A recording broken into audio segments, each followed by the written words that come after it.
Gracias a todos, vamos a continuar. Muchísimas gracias a todos los que están presentes y también a los expositores. Como indicó Fabián, esta es una mesa de colaboración público-privado. Vamos a tener la participación de importantes abogados y abogadas que nos van a hablar sobre contratación pública, asociación público-privado, arbitraje y contratación con el Estado. Estamos esperando la invitada especial, que es la doctora María Sara Gijón, que es la directora del Servicio Nacional de Contratación Pública, CERCOP.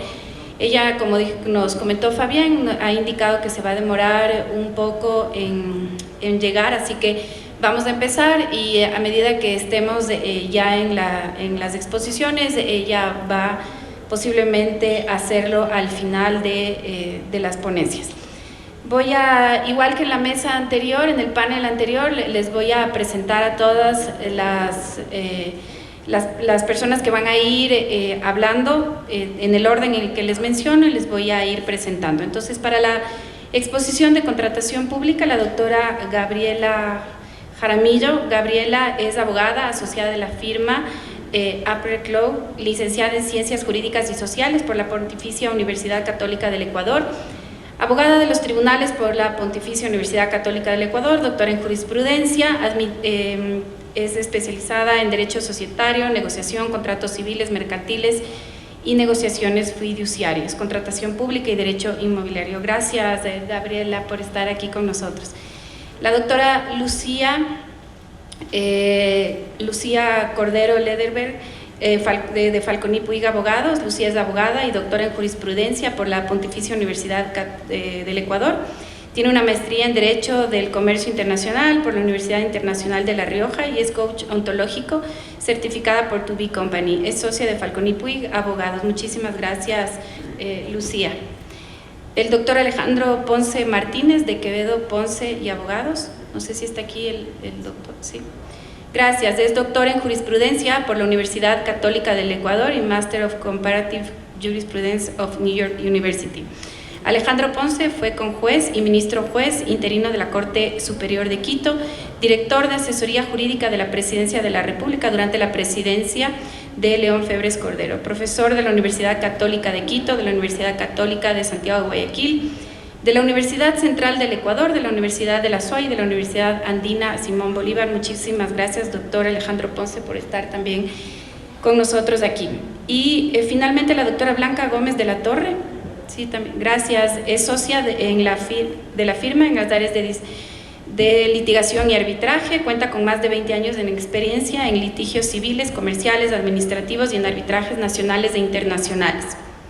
Su práctica profesional se ha vinculado también a las áreas de derecho público, nacional e internacional, de competencias financiero, bancario y aeronáutico. Blanca es doctora en jurisprudencia de la Pontificia Universidad Católica del Ecuador. Muchísimas gracias, al igual que el panel anterior, les agradecemos que puedan hacer sus presentaciones en el orden. Hola, María Sara Gijón, está ya aquí, llegó antes de lo previsto, muchísimas gracias. Entonces, María Sara estudió Derecho en la Pontificia Universidad Católica del Ecuador, obtuvo una maestría en Derecho y un diploma en Tributación Internacional en la Universidad de Harvard, un diploma en Género y Economía en Flaxo y también se certificó como coach ontológica y corporativa. Su destacada trayectoria profesional y formación académica ha sido reconocida a nivel nacional e internacional, razón por la cual fue elegida como candidata a la vicepresidencia de la República en las elecciones presidenciales del Ecuador 2021-2025. En el 2019 la nombraron subsecretaria general de Gobernanza y Gobernabilidad en la vicepresidencia de la República, en donde lideró el Acuerdo Nacional Ecuador 2030, proyecto emblemático que inauguró iniciativas encaminadas a alcanzar los objetivos del desarrollo sostenible. Muchísimas, y bueno, hoy es la directora del CERCOP. Sí. Empieza Gabriela, por favor. Ok.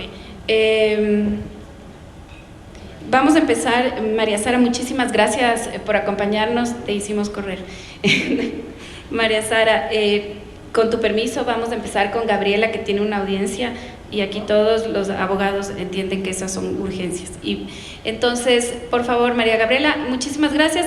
Igual que antes, yo voy a recoger las temas generales, unos apuntes, y ojalá que podamos tener más tiempo para las conversaciones. Si pueden ser súper justos con los tiempos, les agradecería un montón.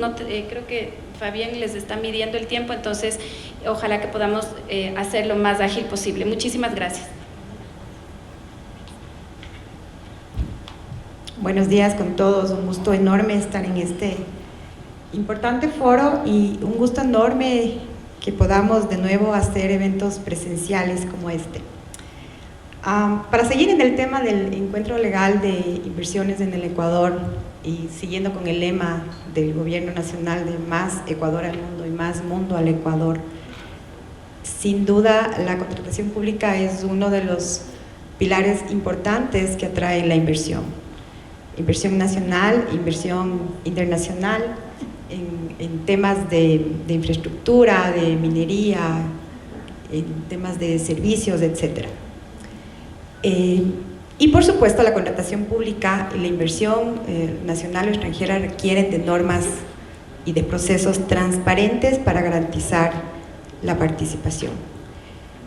El Sistema Nacional de Contratación Pública ecuatoriano, como ustedes conocen, es un sistema que tiene normativa suficiente y entidades como el CERCOP, de quien contamos con la gratísima presencia de su directora, la doctora María Sara Gijón.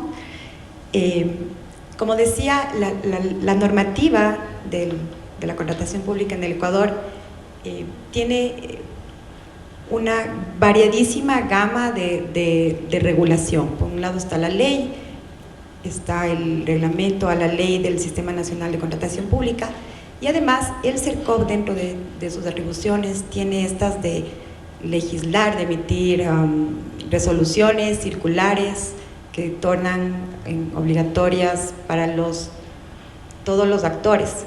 Los actores son, por un lado, las entidades del sector público y, por otro lado, todos aquellos proveedores que a través del Registro Único de Proveedores son proveedores del Estado. En este orden de cosas, en los procesos de contratación pública hay variadísimos, todos ellos reglados en mayor o menor grado. La clasificación de la ley es amplia y hay contratación directa, la contratación de lista corta, el concurso público, los procesos de régimen especial, los procesos dinámicos, en donde están las compras por catálogo y la subasta inversa, los procesos de licitación de ínfima cuantía, los procedimientos especiales, las contrataciones de emergencia, las ferias inclusivas, adquisición y arrendamiento de bienes, etc. Cada uno de ellos, como digo, con sus normas propias. Creo que es importante hablar cómo es que el CERCOP hace el control de todos estos procesos. Y necesariamente creo que hay que referirse al artículo 27 de la Ley Orgánica del Sistema Nacional de Contratación Pública, que establece que los modelos y los formatos de pliegos de documentación precontractual que elabora el CERCOP son obligatorios para todas las entidades públicas. Y entonces ahí tenemos que el CERCOP ha expedido los modelos de pliegos para todos estos tipos de procesos que yo había enunciado. Pero si vamos a la práctica, el CERCOP como órgano rector del Sistema Nacional de Contratación Pública está en capacidad de hacer un verdadero control de todos los procesos de contratación pública que hay en el Ecuador. Y sin duda la respuesta es no. Es no porque son tantos y tan variados que no existe una herramienta tecnológica ni una capacidad humana de revisar todos y cada uno de los pliegos que se hacen para todos los tipos de contratación que hay en el país. Y les doy un ejemplo. En la práctica profesional nosotros nos topamos algunas veces con casos en que los pliegos están absolutamente fuera de norma, y al hacer la denuncia al CERCOP, el CERCOP no solo que comienza la investigación del pliego, y no solo que muchas veces nos da la razón, sino que a raíz de eso detecta una y otra falencia. Pero, ¿qué es lo importante de decir aquí? el papel del CERCOP en los últimos años ha sido de vigilar y recomendar, de vigilar la entidad pública y conminarle a que cumpla. Pero no hemos visto una acción certera, directa, casi, digamos, coercitiva, en el sentido de que sea capaz de suspender procesos de contratación pública en donde haya efectivamente incumplimiento de normativa. Es complicado, entiendo, porque cada entidad pública tiene cierta autonomía y porque hay que seguir procesos. Pero también hay que decir que muchos comités comités de contratación o los comités técnicos que se forman en las entidades públicas se sienten muy respaldados por un pliego que ha sido aprobado, y cuando el CERCOP pretende intervenir, pues ellos se quedan simplemente con la advertencia de que más tarde su proceso estará en estudio de la Contraloría General del Estado o de la Procuraduría General del Estado, y avanzan con el proceso. Quizá es muy tarde, quizá se incumplió la normativa, quizá se contrató un proveedor de bienes o servicios que no lo merecía, quizá el pliego estuvo direccionado, pero para cuando la Contraloría y la Procuraduría General del Estado estudien el caso, quizá el contrato está ya cumplido. Entonces, ¿qué es lo que nosotros desde el ejercicio profesional y desde nuestra experiencia queremos decirle al foro?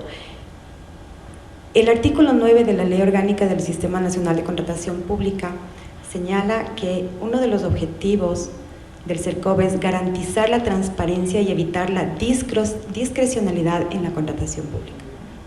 Por otro lado, en el artículo 10, numeral 1, señala que el CERCOP es la entidad pública que debe asegurar y exigir el cumplimiento de los objetivos prioritarios del Sistema Nacional. Ahora, es de este término exigir el que necesita el CERCOP para aplicar medidas coercitivas de las entidades públicas. Esa es una respuesta que no la tenemos, porque lamentablemente en los últimos casos el CERCOP se limita a combinar, a sugerir y a recomendar un cambio, mas no existe una forma o una norma expresa que le diga que puede suspender el proceso a no ser que sea por una denuncia específica. Quiero referirme al artículo 14 de la ley también, cuando habla que el control del Sistema Nacional de Contratación Pública será intensivo, interrelacionado y completamente articulado entre los diferentes entes con competencia para ello. Esta es una norma amplia y por su amplitud termina en no decir nada. ¿Cuáles son las diferentes entes con competencia para ello? Debemos imaginarnos que está la Contraloría General del Estado, que está la Procuraduría General del Estado y que eventualmente debería estar el organismo de control, de auditoría de la misma entidad pública. Pero el problema de este tipo de normas abiertas es que terminan sin decirnos qué es exactamente lo que tenemos que hacer. Yo quiero referirme ahora a unas pocas recomendaciones que nosotros creemos que son indispensables para brindar seguridad jurídica, que ha sido el tema de hoy. La seguridad jurídica en la contratación pública es básica para las inversiones, porque todos sabemos que a través de la contratación pública es donde se abre un foco enorme de corrupción, porque es el más apetecido por corruptores y por gente corruptible. Entonces, los modelos de pliegos obligatorios existen. ¿Cómo asegurar el cumplimiento de cada uno de estos modelos de pliegos? Sin duda, no puede ser de otra forma que a través de una herramienta tecnológica, casi yo diría de inteligencia artificial, porque si bien es cierto, todas las entidades públicas cargan sus pliegos en la plataforma del CERCOP, no existe forma de leer absolutamente todos de ellos. No existe una forma, no hay capacidad humana que pueda hacer eso. Las observaciones a los pliegos. Se necesita una gestión adecuada de las observaciones a pliegos y términos de referencia que se aparten de la normativa legal. ¿Y a qué me refiero con esto? A que quizá es hora de que el CERCOP definitivamente suspenda procesos. no conmine a la autoridad de la entidad pública cuyo pliego no se ajusta a la normativa, no la conmine a cambiar, sino suspenda el proceso y le disponga que mientras no cambie, no puede seguir. De acuerdo con la norma que cité antes del artículo 9, tiene atribución el CERCOP para exigir el cumplimiento de la normativa. Vamos a temas más puntuales. Nosotros en la práctica profesional asesoramos mucho en temas de contratación pública de seguros.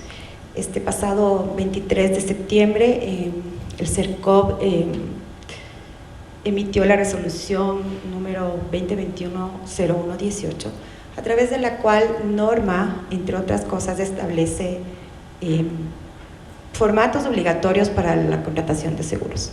¿Cuál es el mayor problema que nosotros vemos? En los modelos de pliegos del CERCOP, en el parámetro de evaluación, hay el famoso otros parámetros. En general, los otros parámetros que pueden tener una puntuación máxima de 5 puntos, tienen que no ser restrictivos ni discriminatorios y además estar ligado al objeto de la contratación. Pero estos 5 puntos de los otros parámetros han sido la puerta abierta para que se establezcan cosas que uno a veces no puede creer. Y les voy a dar un ejemplo. En un proceso público de una entidad de sucumbíos, se pedía que el gerente de la sucursal de la empresa de seguros de sucumbíos tenga título de 4º nivel de educación para tener los 5 puntos. Díganme si eso no es direccionar absolutamente el pliego.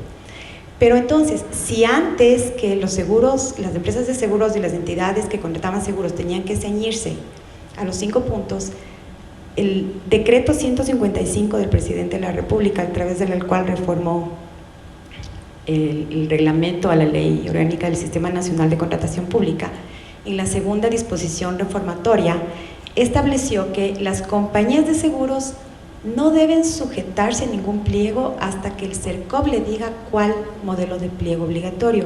Y si bien es cierto, el día viernes se expidieron estas condiciones generales y especiales, nada se dice respecto de los famosos otros parámetros. Nosotros creemos, y aprovechamos la presencia de la doctora Gijón aquí, creemos firmemente que estos otros parámetros en la contratación pública es un tema que debe tener mayor regulación. Finalmente, lo último que quiero decir es que yo no sé si hace falta una reforma legal para medidas coercitivas en contra de las entidades públicas que no cumplen los pliegos y la normativa para elaboración de pliegos. Pero hay un paso antes que dar, que es una actualización tecnológica, porque creo que es la única manera de confirmar efectivamente que las entidades públicas están cumpliendo con la normativa para los procesos públicos. El tema de la contratación pública, como lo dije al inicio de mi intervención, es una de los focos más importantes de inversión, sobre todo de inversión en infraestructura, y tiene que estar absolutamente regulada y transparente.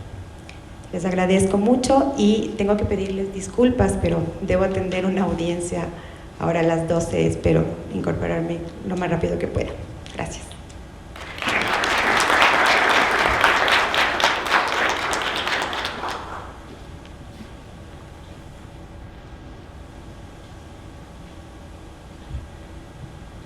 Muchas gracias, Gabriela, y solo por esta vez, muchísimas gracias, María Sara, que nos permitió que Gabriela haga la exposición primero. María Sara, por favor, puedes, y te pido disculpa también que a Lucía, que tuvimos que hacer este cambio de presentaciones. Entonces, muchísimas gracias, vamos a continuar y al final hacemos las preguntas. Gracias, María Sara, por favor.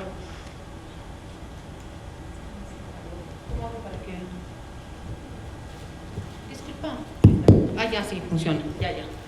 Bueno, en primer lugar, buenas tardes, creo que son ya, o buenos días todavía. Casi tardes. Bueno, primero muchísimas gracias por esta importante invitación. Efectivamente es emocionante estar de nuevo de manera presencial, creo que ya nos cansamos de los Zooms. todos estábamos ya agotados. En segundo lugar, bueno, un gusto estar en este panel con gente que les conozco muchos años y además mi maestro, el doctor Alejandro Ponce Martínez, que siempre ha sido fuente de inspiración. Con Blanquita, compañeras de las aulas, inclusive en el mismo paralelo, digamos, con la Lucía, inclusive, bueno, nos conocemos también muchos años y trabajamos en algún momento, aunque no simultáneamente, en la misma institución, el ABN Amrobank, y siempre hemos mantenido, digamos, relación, y con Gabriela también. Me ha encantado lo que dijo Gabriela. Yo creo que una de las primeras cosas que estamos haciendo nosotros desde el CERCOP, desde esta actual administración, es definitivamente no solo escuchar, sino actuar en base a la escucha. Es decir, recibimos a todo el mundo, con los únicos que yo no me reúno y ni se reúne el señor subdirector general, son con empresas privadas, individuales, digamos, pero nos acercamos, digamos, permitimos, no solo permitimos, abrimos las puertas a gremios, a obviamente todas las entidades contratantes. Nos estamos reuniendo con todos los actores. De hecho, este viernes inicia un proceso muy interesante de capacitación a través de, digamos, de un acuerdo al que hemos llegado con la Asociación de Municipalidades del Ecuador, que es fundamental, porque yo creo que uno de los grandes problemas y una de las grandes razones por las cuales se produce la gran mayoría de errores y de horrores, yo digo errores y horrores, en la contratación pública se debe a la falta de conocimiento, a la falta de conocimiento de los funcionarios públicos, que son muchísimos. Acabo de llegar, y perdón por llegar un poquito tarde, pero acabo de llegar de un evento en donde estuvimos con el señor presidente de la República y con otros ministros de Estado, en donde suscribimos un pacto hacia la descarbonización, digamos, del país, ¿no?, al 2050. Y definitivamente una de las cosas que dije en la pequeñísima locución que tuve oportunidad de hacer ahí, es que el Sistema Nacional de Contratación Pública está compuesto de muchísimos actores, empezando por las más de 3.600 entidades contratantes, 1.499 juntas parroquiales, 221 municipios, 23 prefecturas, todos los ministerios y secretarías de Estado, todas las funciones del Estado, legislativo, ejecutivo en todo su esplendor, digamos, amplitud, universidades públicas, empresas públicas de todo tamaño. Así que la responsabilidad de los procesos de contratación pública está principalmente en las entidades contratantes. Son ellas las que deben empezar por una buena planificación, porque el proceso de contratación pública no se da al momento en que se suben los términos de referencia o que se llenan los pliegos y se suben a la plataforma. El proceso de contratación pública empieza en la planificación, y es ahí en donde se encuentran serios problemas en la gran mayoría de entidades contratantes. Pensemos en una junta parroquial chiquitita, pensemos en los municipios pequeñitos, inclusive en los intermedios. No tienen necesariamente el personal adecuado.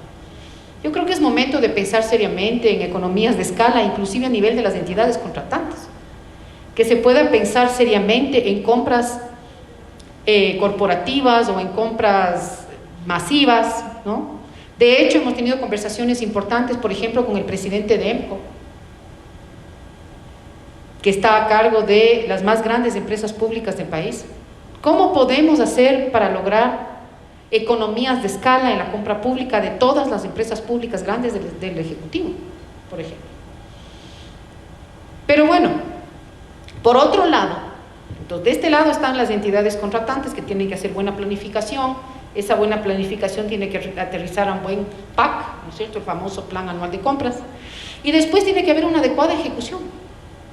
Y resulta que la gran mayoría de entidades contratantes en este país dicen: oh, estamos en septiembre y no tengo ni el 50% de ejecución presupuestaria, ahora sí me pondré a comprar. Y resulta que entonces queda solo un trimestre, y ese rato se vuelven locos. ¿Y qué haremos? ¿Y qué compraremos? Porque ustedes saben muy bien que si no ejecutan, pierden ¿no es cierto?, esos fondos, esas líneas, y entonces, lastimosamente, muchas entidades contratantes, en el último trimestre es donde se ponen a contratar y terminan contratando horrores. Y además no lo hacen bien. Entonces, una de las primeras cosas, y además esta fue una obligación legal que consta en la llamada Ley Anticorrupción, que realmente es la ley orgánica de reforma al Código Orgánico Integral Penal para evitar la corrupción o anticorrupción, que decía, nosotros llegamos el 9 de junio, bueno, el señor presidente firmó el 9 de junio el decreto ejecutivo, nosotros llegamos el 10, y el 11, oh sorpresa, el CERCOP no tenía nada preparado para la capacitación a los miles de funcionarios públicos, nada. Entonces, en un mes armamos un curso, el curso de fundamentos de la contratación pública, empezamos por ahí porque no podíamos avanzar hacia todo lo que viene después, que son los distintos roles. Y ese curso de fundamentos de contratación pública lo ofrecimos, obviamente, de manera gratuita y virtual. Más de 46,000 funcionarios públicos se inscribieron en el curso y 36,400 funcionarios públicos hicieron el curso, lo completaron. Obviamente en ese curso no incluimos exámenes, porque ya venía después la evaluación para la certificación de competencias. Eso se dio entre agosto y septiembre. El curso se dio entre julio y agosto. En 5 fines de semana se evaluó de manera virtual también a más de 100,000 funcionarios públicos. O sea, entre esas 100,000 personas seguramente habrá habido algunos que no son funcionarios públicos, pero la gran mayoría eran funcionarios públicos. En esos 5 fines de semana se lograron certificar como operadores del Sistema Nacional de Contratación Pública 86,600 funcionarios públicos. Inédito en la historia de la contratación pública del país. Inédito en una institución como el CERCOP. Eso evidentemente nos permitió la virtualidad, porque antes, para certificarse, para dar este examen, esta evaluación, tenía que ser presencial. Por eso en el pasado lo máximo que se había llegado a hacer eran 350 certificaciones. 86,600 personas están hoy por hoy certificadas sus competencias como operadores del Sistema Nacional de Contratación Pública. Eso no significa que esas 86,600 personas son unos genios de la contratación pública, claro que no. Pero ya estamos empezando a hablar de estos temas en todos los rincones de la República, porque con la virtualidad se han inscrito, tanto en el curso como para la evaluación, de todos los cantones y las juntas parroquiales del país. Esto nunca antes había pasado. La tecnología, evidentemente, nos ayuda. La virtualidad nos ayuda. La pandemia, tristemente, en muchos ámbitos, nos ha permitido dar ese salto en cuanto a la virtualidad, en cuanto a estar acostumbrados a que ahora todo el mundo sabe lo que es el Zoom, ¿no es cierto? O el Webex, o el Meet, o algunas de las otras plataformas de comunicación, que ha permitido que esa cantidad de funcionarios públicos hoy por hoy cuenten con esa certificación. Seguiremos avanzando desde el área de capacitación para ya avanzar hacia los distintos roles, porque es importante que la gran cantidad de administradores de contratos en todas las entidades públicas sepan a lo que se están comprometiendo el momento que aceptan ser administradores de contrato. La mayoría de ellos no tienen idea. No solamente tienen responsabilidad civil y administrativa, sino penal. Y no saben. Ahora espero que ya sepan, después del curso y después de la certificación. Entonces yo creo que estamos dando cambios importantes, estamos dando señales importantes. ¿Qué otra cosa hemos hecho? Tal vez mencionarles que nosotros hemos identificado 3 pilares sobre la base de las cuales es fundamental trabajar para poder hacer nuestra gestión. El primer pilar es el normativo. Lo mencionó Gabriela. Tenemos la ley, y eso lo saben todos, ¿no es cierto? Una ley orgánica del Sistema Nacional de Contratación Pública que fue puesta en vigencia antes de la Constitución, agosto del 2008. Ha sido reformada en varias ocasiones, como digo yo, parchada también. Sin embargo, el reglamento general a la ley orgánica del Sistema Nacional de Contratación Pública se quedó en el 2009. Ese reglamento, excepto uno que otro parche también, no ha sido cambiado de manera importante. Es así, me queda un minuto. Ay, madre mía santísima. Bueno, es rápido, pasa el tiempo volando. Pero bueno, nosotros ¿qué hemos hecho? Le hemos entregado ya a la Presidencia de la República hace más de un mes, a la Secretaría Jurídica de la Presidencia, le hemos entregado un aporte desde el CERCOP para un nuevo reglamento general a la ley orgánica. Eso ya reposa en la Secretaría Jurídica. Obviamente ellos han estado enfocados en el tema de la ley de creación de oportunidades, que ya está en la Asamblea Nacional. El presidente de la República lo presentó el viernes pasado, así que ahora ya nos enfocaremos en otros temas y se enfocará la presidencia en otros temas. El presidente oportunamente firmará ese decreto ejecutivo con un nuevo reglamento, pero ¿cuál es la idea? Hacer mesas de trabajo con distintos actores, para que esto no sea un tema impuesto, sino que sea trabajado con todos los actores, esa miríade de actores que les he mencionado. Bueno, y la famosa mal llamada codificación de resoluciones, que no es tal codificación, es solamente una unión de resoluciones, que es lo que yo llamo un galimatías jurídico. Recordemos que eso nos enseñaban en la facultad, ¿no es cierto? El hecho de tener ya una normativa tan compleja, tan contradictoria, tan terrible, que a la final termina siendo una barrera y no, obviamente, algo que nos permita fluir. Rápidamente, segundo pilar, el pilar de fortalecimiento institucional. El CERCOP necesita ser fortalecido como institución. Hemos sufrido varios recortes presupuestarios que han tenido serias dificultades, digamos, serios impactos en el talento humano.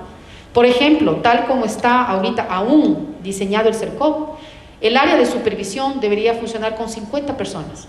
Funcionamos con 12. Como mencionó Gabriela, y me lancé mi no, que me salió del corazón, es imposible controlar todos los procesos. El año pasado, que bajó muchísimo la contratación pública, tuvimos 42,000 procesos. ¿Cómo controlas 42,000 procesos anuales con 12 personas? Entonces es evidente que tenemos que fortalecer, y ya lo estamos haciendo, la matriz de riesgos. Una de las matrices tiene 33 distintos elementos y características para que nos permita saltar alertas, y en esos procesos sí nos enfocamos. Y el tercer pilar, bueno, ahí puedo extenderme muchísimo más. El tercer pilar, y eso es fundamental, y también lo mencionó Gabriela y me gusta que lo haya hecho, es el tema informático. El SOCE también se quedó en el 2009. En el 2021 tener un software del 2009, ¿qué significa? Que estamos con un sistema antediluviano ya, obsoleto, absolutamente vulnerable a los ataques. Fíjense lo que pasó con CNT. Imaginen que tengamos un hacking de esa naturaleza en el SOCE. Sería un desastre. ¿En qué estamos trabajando? Ya como 3 ejes de gestión: transparencia y lucha contra la corrupción. Eso obviamente siguiendo los lineamientos del señor presidente de la República y en general de todo el gobierno nacional. En segundo lugar, lo que nosotros llamamos concurrencia y pluralidad con calidad. Y lo tercero, la ciudadanización de la contratación pública. ¿Qué implica? Lo primero, voy a hacer súper rápido, yo sé que ya me pasé de la raya, pero en el tema de transparencia y lucha contra la corrupción, mientras más transparencia, más actores pueden estar pendientes y ponerle ojo a los temas y presentar las denuncias o colaborar con nosotros. Dentro de muy pocos días lanzaremos la plataforma Contrataciones Abiertas de Ecuador, dentro del programa del Plan de Gobierno Abierto, de Datos Abiertos del Ecuador. Tendrán todos ustedes la posibilidad de entrar a esta plataforma y que de manera amigable ustedes puedan ver todos los procesos desde el 2015 en adelante. Después iremos para atrás, pero es medio difícil porque es medio complejo el asunto. Ya saben, el SOCE es muy difícil, ¿no? ¿Quién de ustedes ha intentado obtener información del SOCE? Alce la mano. Muy difícil, ¿sí? Entonces la idea es que sea absolutamente amigable, que ustedes puedan acceder. Va a haber inclusive información de ranking, de cuáles son las entidades contratantes que más contratan, pero al mismo tiempo un ranking de cuáles son los proveedores del Estado que más adjudicaciones tienen. Esa información es clave. Y sobre todo, ¿qué está contratando el Estado? De tal manera que una asociación o una empresa local pueda inmediatamente prepararse para lo que puede venir a futuro y decir: yo me voy a enfocar en esto porque esto es lo que están contratando en mi provincia o en mi cantón.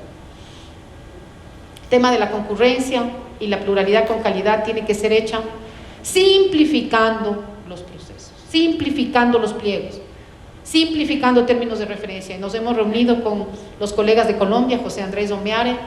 Ellos tenían problemas similares a los nuestros.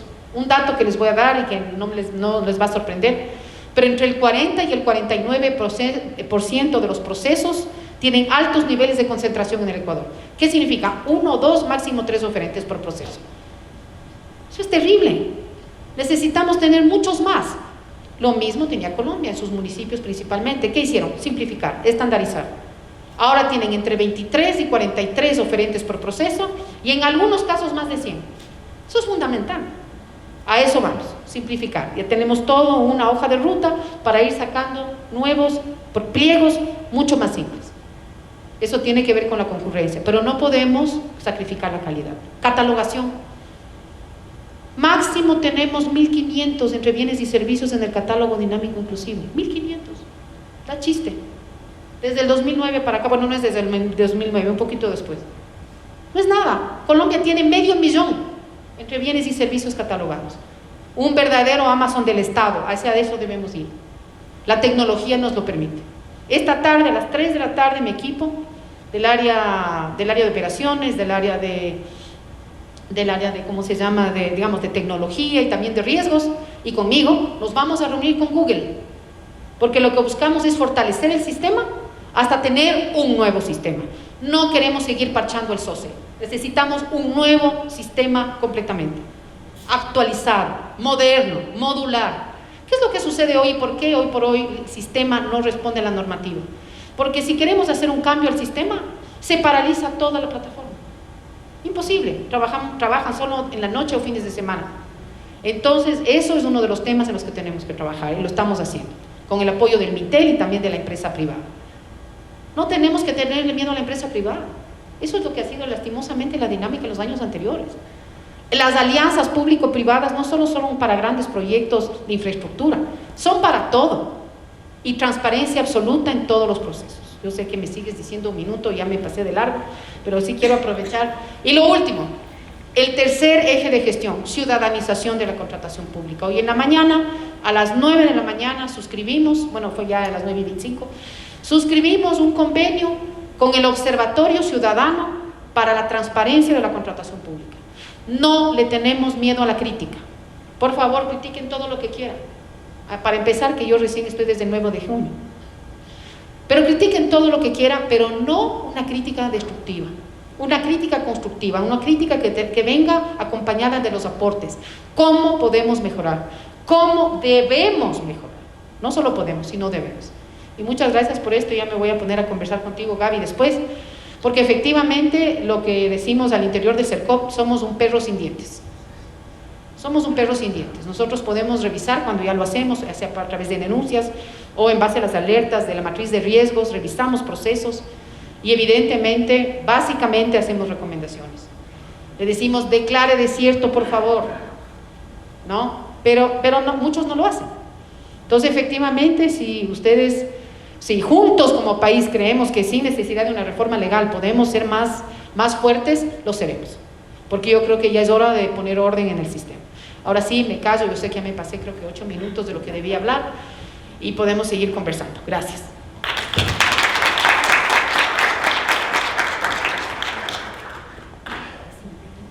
Yo necesito un podio.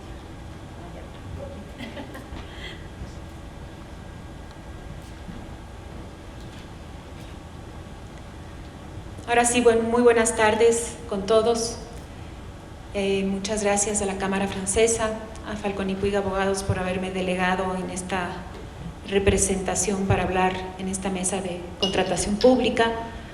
Es un honor para mí estar aquí, 4 compañeras de la misma facultad y con el mismo gran maestro. Para mí es realmente un honor estar aquí junto al gran maestro Alejandro Ponce Martínez. Después de escuchar a María Sara, me siento optimista. Me siento muy optimista porque tengo la seguridad, conociéndola, que esos cambios que ha mencionado son posibles y los va a realizar. En realidad,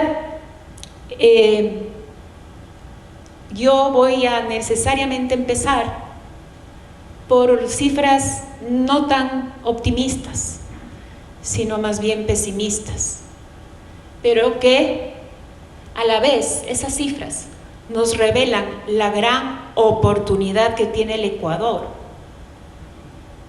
para que esas cifras, utilizando bien los instrumentos legales con los que ya contamos, sean importantemente reducidas. Creo, y como lo he conversado ya con la doctora Gijón como directora del CERCOP, que la contratación pública en general es una herramienta de política pública. ¿Por qué? A través de la decisión que toman las entidades contratantes de qué comprar, qué construir, cómo lo quiero, en dónde lo quiero, con qué materiales voy a querer que se construyan esas obras. Eso es una importante forma de determinar una política pública, no solo para dotar de infraestructura, sino también para generar empleo, para cuidar el medio ambiente. Necesitamos empezar a pensar en materiales, obras, infraestructura y demás resilientes. No es lo mismo construir en la costa que en la sierra. No, los materiales no siempre son iguales. Por lo tanto, yo le apuesto, doctora Gijón, a sus cambios. Y aquí se ha hablado ya de la contratación pública tradicional. Yo me voy a ir a una no tan tradicional, a pesar de que su figura inicial data de 1950, siglo pasado. Las asociaciones público-privadas. Y como les decía, yo voy a tener que empezar por las alarmantes cifras, más aún después de la pandemia COVID-19. Voy a irme a lo último porque creo que mis láminas son demasiado extensas. Según datos del Banco Mundial, 1.000 millones de personas todavía viven sin electricidad en el mundo. 1.000 millones de personas sin electricidad, sin conectividad, sin nada. 3.000 millones de personas utilizan combustibles contaminantes. Alrededor de 123 millones de personas pobres en el mundo viven en zonas con alto riesgo de inundaciones. Y la última cifra, por última, no menos alarmante, 4.500 millones de personas carecen acceso a saneamiento. ¿Qué es saneamiento? Además de salud, es vida para las personas. Y 2.100 millones no tienen acceso al suministro de agua potable. Nosotros, citadinos de una capital como Quito, imaginamos una vida sin electricidad, sin saneamiento y sin agua potable. Nos vamos a las cifras del INEC a diciembre del 2020. Aterrizamos esta realidad al Ecuador.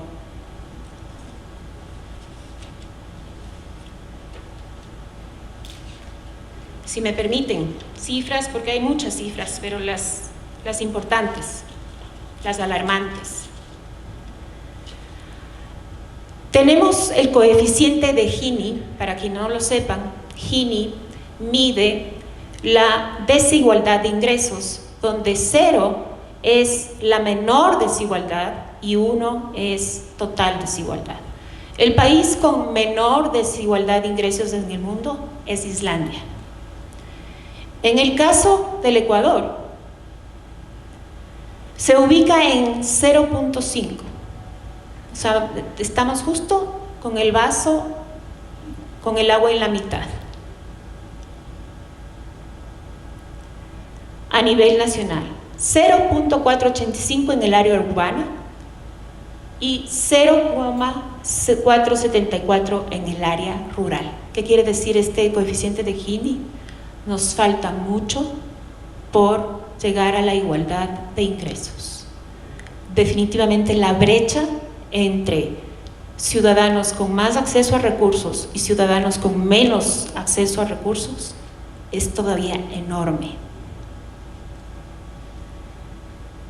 Según estimaciones de UNICEF, tenemos un gran rezago escolar y deserción escolar que se ha aumentado significativamente con la pandemia. Según la encuesta nacional de empleo, desempleo y subempleo, en diciembre de 2019, el 30 y pico % de la población de edad de trabajo, perdón, pero la ceguera es terrible, ya ni con lentes leo, el 38.8%. Sabemos actualmente que nuestra deuda pública asciende a 63.000 millones de dólares. Cuando yo estudiaba Derecho y estudiábamos el libro famoso de la deuda eterna del economista Alberto Acosta, no sé si recuerdan, la cifra impagable de deuda externa bordeaba los 10.000, 11.000 millones de dólares. Y no somos tan viejas, ojo. 63.000 millones de dólares.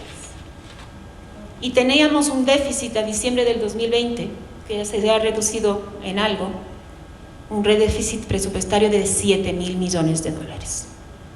Con estas cifras quería dar contexto a por qué yo le apuesto a las asociaciones público-privadas como un instrumento de desarrollo, de política pública, de participación de socios naturales que deben ser la empresa privada y el Estado con sus gobiernos autónomos descentralizados.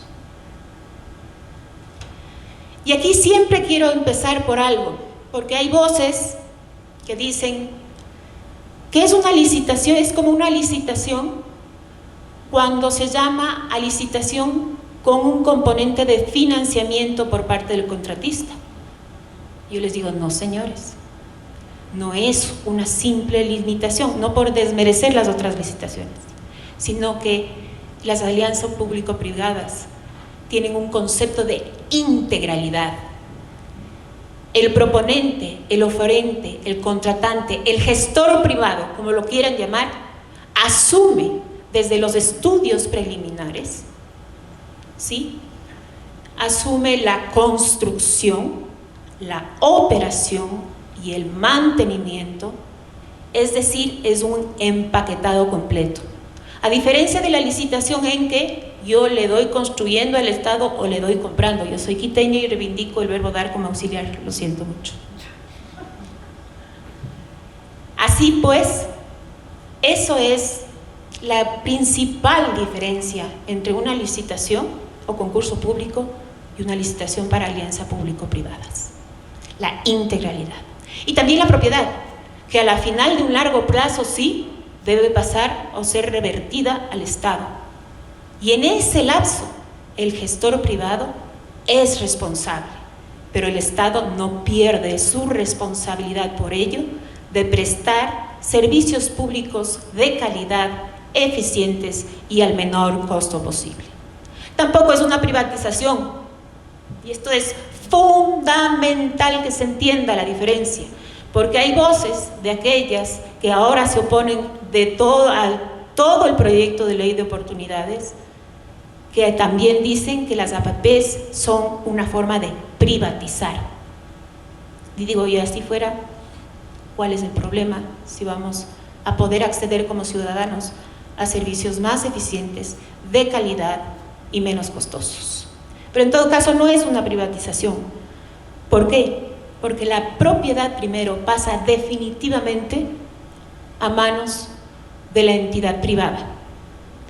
Y principalmente también porque el Estado ya no debe rendir cuentas y ser responsable por lo que haga esa empresa privada. Esa puede ser quizá la principal crítica de las privatizaciones. Porque creo en las alianzas público-privadas, porque definitivamente, como lo dije, son una oportunidad para que el Estado deje un poco libre su presupuesto, su liquidez se vea menos afectada, obtenga o consiga un socio con una expertise, que haya probado además que con el uso de su factor humano, su tecnología, su experiencia, puede lograr resultados en menor tiempo, a menor costo y llegar a más personas, que es lo que al Estado realmente le debe interesar.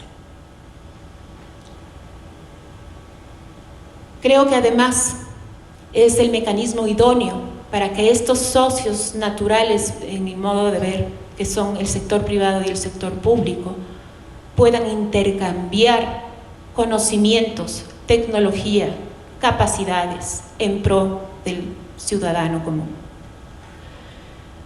Ahora bien,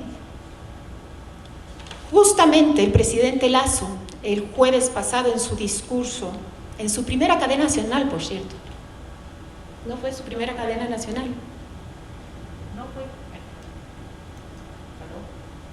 No fue cadena. Sí, se acogieron. Se invitó a que la gente se conecte. Qué maravilla, se conectaron muchos canales. Y eso es lo interesante, no hubo obligación.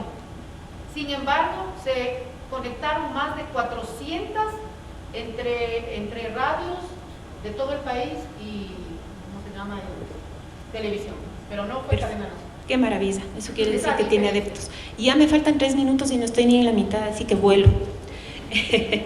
Justamente dentro del eje de atracción de las inversiones, que la meta es alta y por lo tanto me encanta, es un reto para todos los ecuatorianos, 30.000 millones de dólares en 4 años.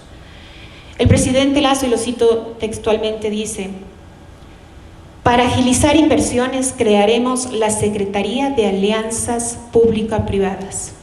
Y además, debo destacar que ha designado a un consejero presidencial ad honorem que se está encargando solamente de sacar adelante las alianzas público-privadas en este país, el señor Roberto Salas, ¿no? Pero en este entorno vamos a ver algo. ¿Nos podemos ir antes, por favor? Antes. ¿Qué complica las alianzas público-privadas? Primero, después. ¿Qué les complica? El marco legal vigente. Tenemos una ley de incentivos de aplicación para las asociaciones público-privadas, pero no es una ley de asociaciones público-privadas. Tenemos un reglamento. El último reglamento, el 1190 de noviembre del 2020, que es extenso, complicado y técnico. Se mantiene el Comité Interinstitucional de APPs, con la representación igualmente del Ministerio de Economía y Finanzas, del Ministerio de Producción, Comercio Exterior, Pesca y etcétera, que yo todavía le sigo diciendo MIPRO, discúlpeme señora coordinadora jurídica, pero todavía no me entiendo los nuevos nombres. Y un delegado de la Secretaría Nacional de Planificación. Pero ¿qué pasa? Este comité tiene a cargo la elaboración de manuales y guías metodológicas para los diferentes aspectos que debe contener un perfil de contrato de APP.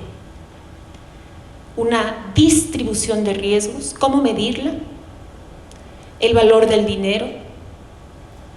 Hay que empezar por decir, ¿es necesaria una APP?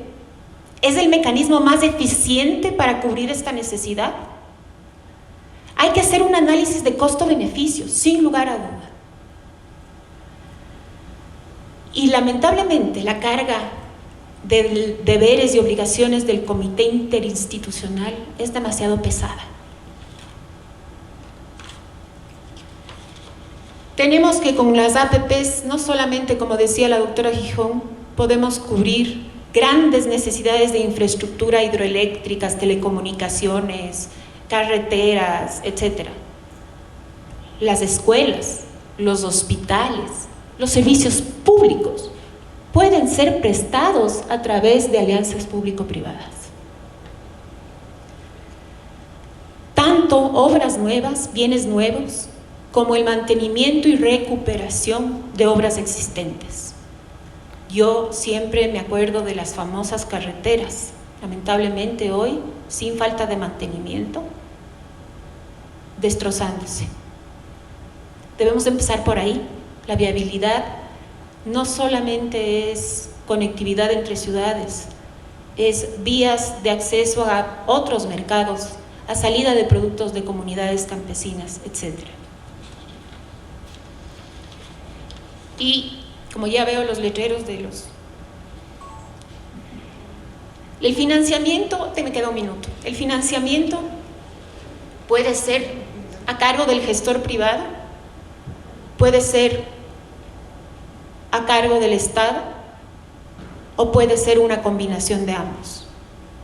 Dependiendo del proyecto es tarifable o no tarifable además. Tarifable quiere decir yo le puedo cobrar una tasa por servicio al usuario final, y el no tarifario es cuando la obra servicio efectivamente no tiene ese componente de poder cobrar al usuario final.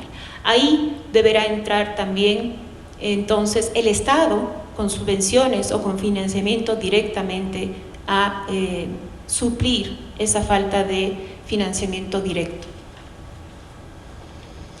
Por favor, vamos a la lámina del ciclo para aprobación de proyectos APPs.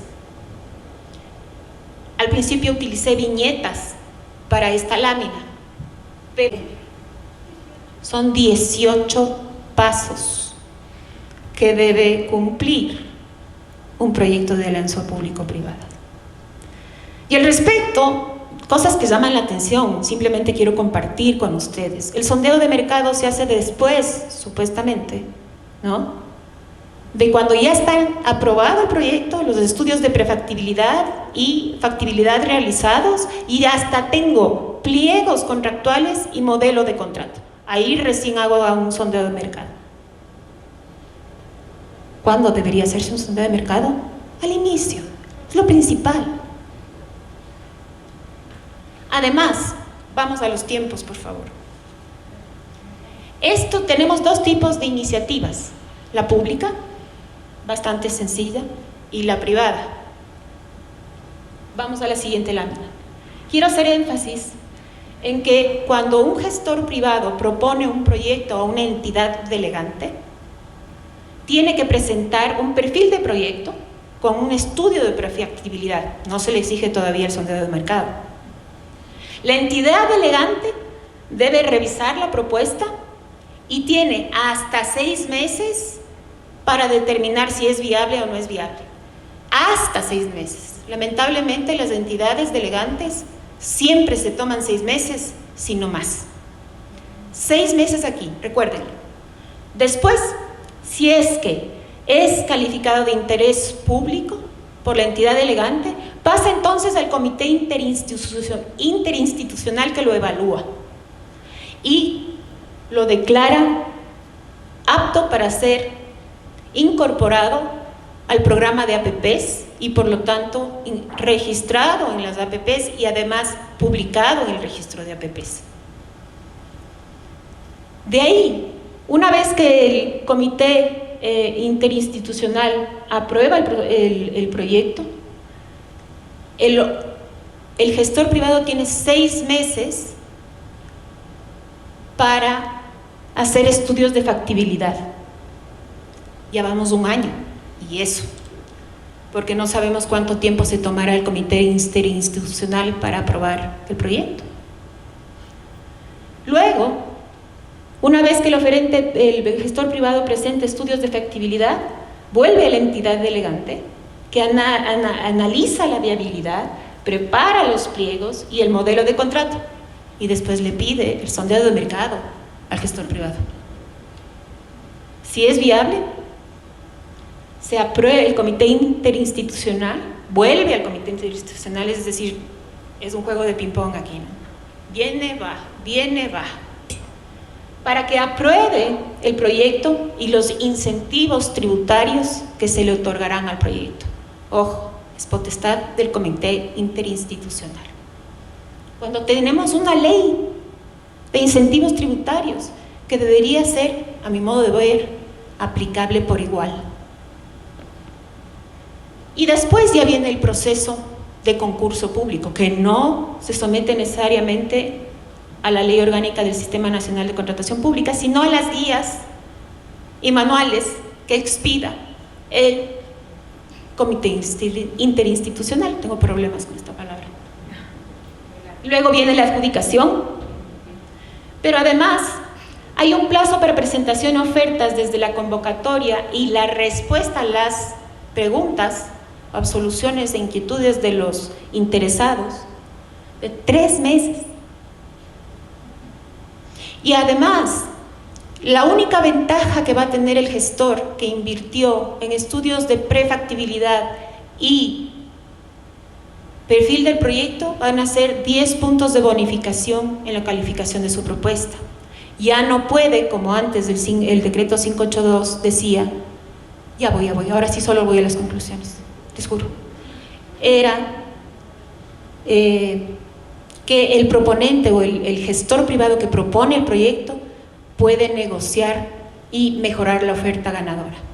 Eso ha retraído a muchos posibles gestores privados de presentar proyectos de interés público. Y nos vamos a las conclusiones. Por favor.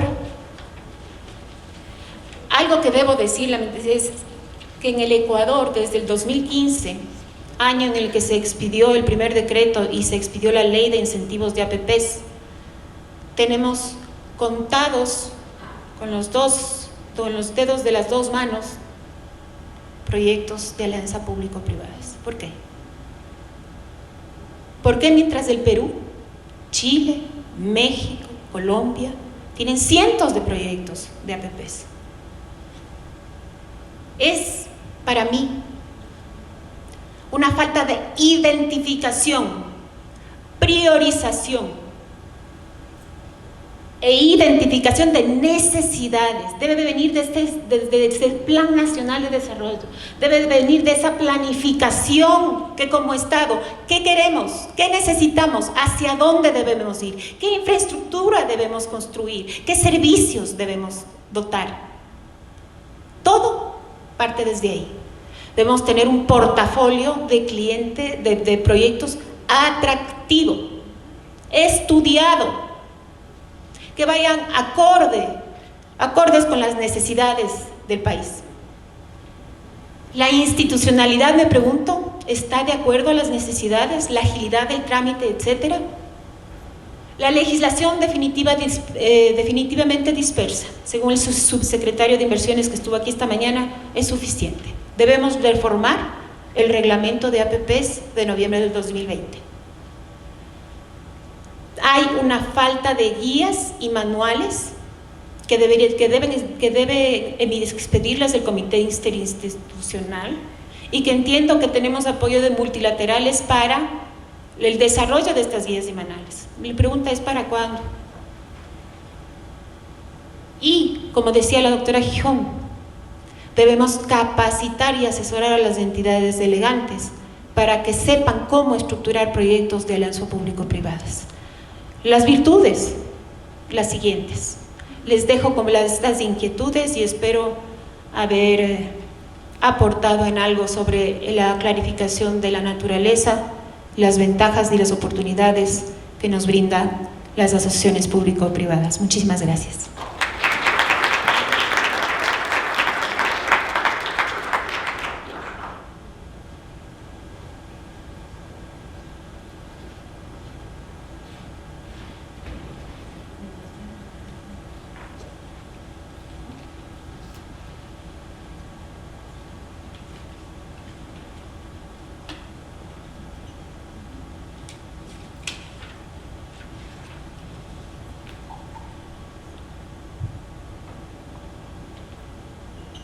Tengo el doble de años de la mayoría de mis contertulias y les agradezco por haberme permitido estar con ellas, a quienes respeto con gran afecto, y me alegro de que hayan superado lo que su profesor ha sido. Son mejores que el profesor, y eso es lo que buscamos quienes hemos sido profesores, que los alumnos sean mejores. Yo he tratado de superar a mis profesores jesuitas y a mis profesores hermanos cristianos, y a quienes fueron mis profesores de la Universidad Católica, pero no creo que lo he logrado. Pero me ha agradado ver ahora cómo se piensa y cómo se desarrolla el país. Pero sí me preocupa, como ustedes verán, ciertas cosas que están ocurriendo. Eso lo analizaré, yo lo analizaré después. Lo primero que quiero destacar es que me alegro que aquí yo soy el único viejo. Ustedes son los jóvenes y en ustedes está el destino de la patria hacia el futuro. Cuando me tocó trabajar en la presidencia de la República, creo yo que hicimos un gran esfuerzo para desarrollar el país en una época en que la angustia del país y la angustia en el Palacio de Carondelet era cuando el barril de petróleo variaba en $1 por día. Del 36 o 37 ya nos preocupaba porque el presupuesto se desfinanciaba y teníamos naturalmente que buscar soluciones. Hoy estamos ante un evento que nos ha llenado de satisfacción, que quienes no votamos en la primera vuelta por ninguno de los dos candidatos que estuvieron en la segunda, tuvimos que dar el triunfo a quien ahora es presidente. Nosotros, los que no votamos en la primera vuelta, ni por Arauz ni por Lasso, somos los que les dimos el triunfo a Lasso. Eso tenemos que tener muy presente para que el presidente de la República nos oiga también como ha oído a María Sara Gijón, por quien me honré de votar en la primera vuelta. ¿Qué es mi preocupación ahora? Dos aspectos voy a tratar. El primero es algo que salió en la prensa en estos días, que en el proyecto de ley que el presidente de la República en persona entregó a la presidenta de la Asamblea Nacional, se había establecido o se sugería que se establezca una norma en virtud de la cual los asuntos tributarios podían ser sometidos a arbitraje. Ayer conversé con Blanca, quien me dijo que no era tanto, que lo que había es que se sometía a una posible mediación. Esto del arbitraje en materia tributaria ya fue tratado en el año 2004 aquí en Quito, cuando se celebró la 22ª jornada de Derecho Tributario Latinoamericano, en la cual estuvieron grandes representantes tributaristas en el Ecuador, como José Vicente Troya Jaramillo, quien fue el relator de todo el concurso. Estuvo entre otros Cecilia Delgado Rato, Mauricio Pionero, Pablo Egas, también del Ecuador, Ángeles García y otras series de tributaristas de todos los países de Latinoamérica, y discutieron sobre esta posibilidad, entre otras, de establecer arbitraje para la solución de conflictos en materia tributaria. Cuando en 1997 en el Ecuador se preparaba el texto de la Ley de Mediación y Arbitraje, se trató de introducir por una persona a quien yo he respetado mucho, a quien yo he estimado mucho y de quien hubiera deseado que fuera presidente de la República, como el doctor Edgar Terán, que se introdujera en esa ley una norma que permitiera que el arbitraje sea un medio de solución en materia tributaria. Y en esa época, estoy hablando de 1997, ciertamente teníamos en el Poder Judicial excelentes tributaristas que solucionaban problemas. No eran los que vinieron en la época perdida, en que se llegó a asaltar la Corte Nacional para llevarse 2 jueces fuera de la Corte, porque habían dictado una sentencia justa sobre una materia que no le gustó al entonces presidente del Consejo de la Judicatura, y que le sacó ese mismo día. Afortunadamente ellos han regresado a la Corte Nacional y están ahora allí. Pero en todo caso no pasó esta sugerencia nuestra, porque se argumentaba que eso alteraba el principio de legalidad y el principio de no incorporación de las normas jurídicas. En todo caso, salió la ley de arbitraje y mediación sin establecer otra cosa en materia de derecho administrativo que la posibilidad de someter a arbitraje los conflictos relacionados con contratación pública, no ni siquiera en materia de responsabilidad extracontractual. ¿Qué es lo que ha ocurrido recientemente? Desgraciadamente, y siento que mis presagios en esta materia no hayan sido tan benevolentes. Se acaba de dictar el reglamento a la ley de arbitraje y mediación. Reglamento totalmente innecesario. No se requiere un reglamento para una ley de arbitraje y mediación que tiene como reglamentos aquellos que dictan los centros de arbitraje y mediación, o aquellas normas que los contratantes de arbitraje establecen en sus contratos.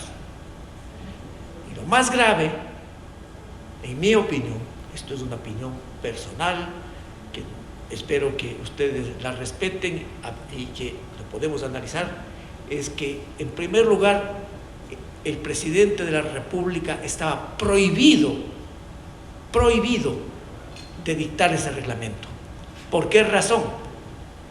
Porque la ley dictada en el año 1997 y su reforma posterior, me parece del año 2005, establecía que el presidente de la República dictará el reglamento en 90 días después de dictada la ley.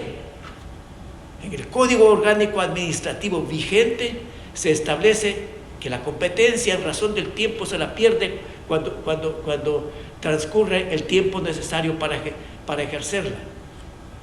Ningún precedente, ni el propio presidente Fabián Alarcón Rivera, que estaba en esa época, ni los presidentes que le sucedieron a él, dictaron el reglamento en los 90 días siguientes a que se dicte la ley.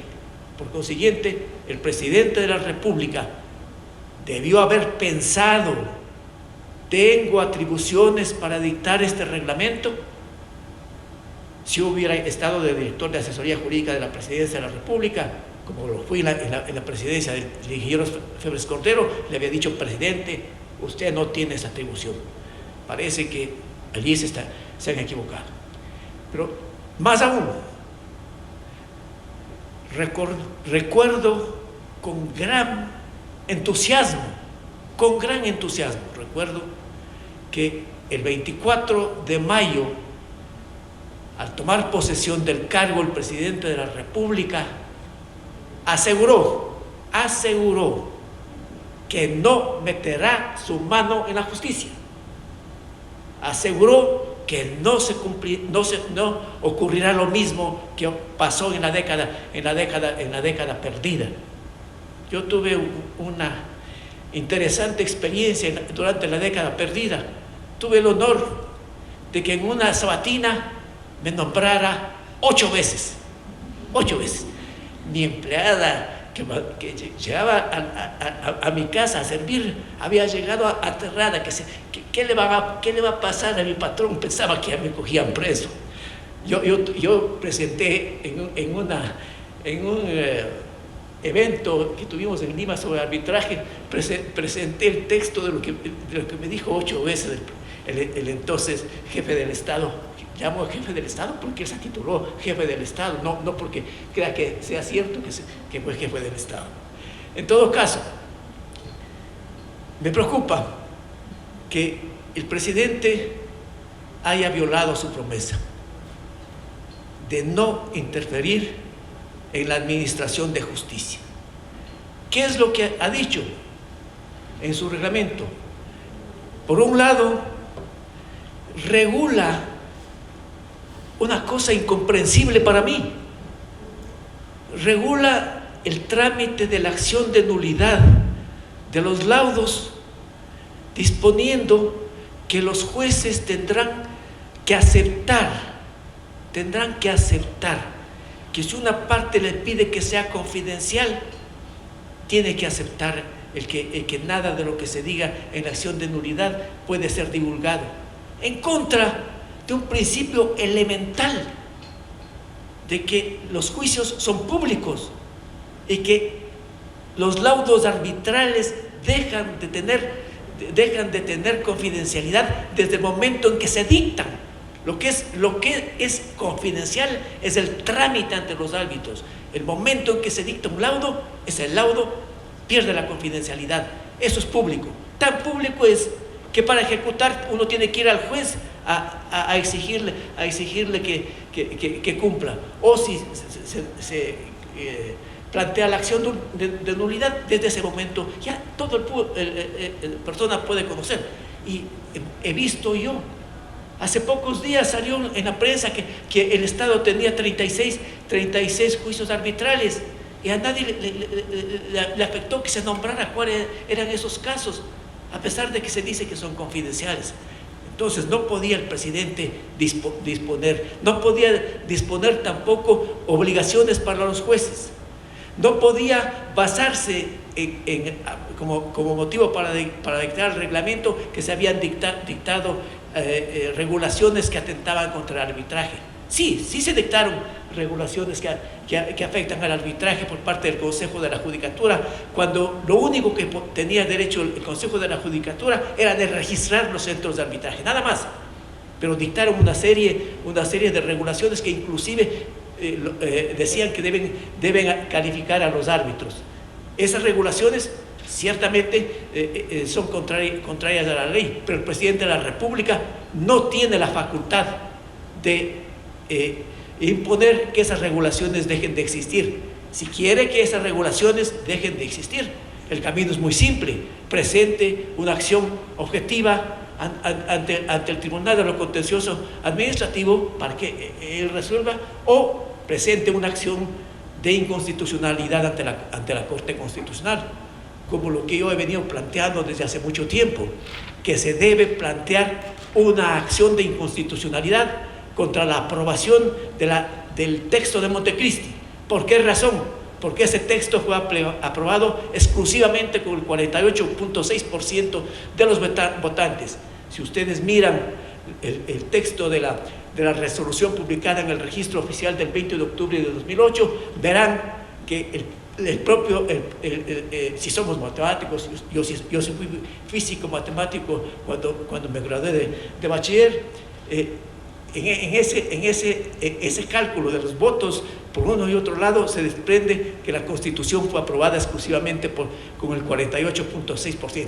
Aparte de que, como lo mencionó el doctor Aguilar en un opúsculo, se cambiaron en los últimos días textos de la Constitución que no fueron aprobadas por la Asamblea Constituyente. Pero eso sería muy útil para el país, volver, como lo ha dicho Simón Espinosa, a la Constitución de 1998. Pero hay otra cosa mucho más grave en el reglamento dictado por el presidente de la República.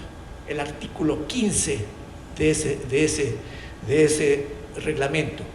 El artículo 15, voy a permitirme leer lo que dice para que ustedes lo analicen conmigo, si es que no sé si todavía hay tiempo. No sé. Sí. Bueno, dice lo siguiente: los laudos, el artículo 15 del reglamento dictado por el presidente: Los laudos dictados dentro de un procedimiento de arbitraje internacional, sea que la sede del arbitraje esté dentro o fuera del territorio ecuatoriano, tendrán los mismos efectos y serán ejecutados ante el mismo juez y de la misma forma que los laudos dictados en un procedimiento de arbitraje nacional en que se exija previamente un procedimiento de ejecución. Para ejecutar un laudo arbitral internacional se requerirá únicamente una copia certificada del mismo. No se requerirá razón de ejecutoria, legalización o formalidad adicional alguna.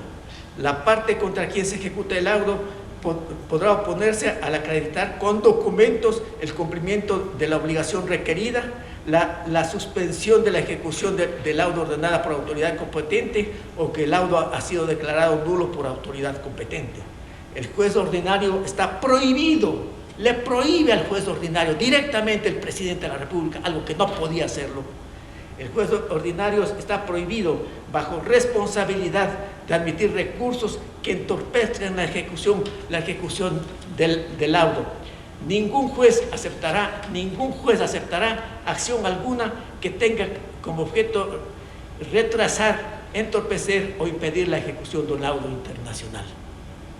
El presidente de la República, posiblemente por su formación, no es abogado.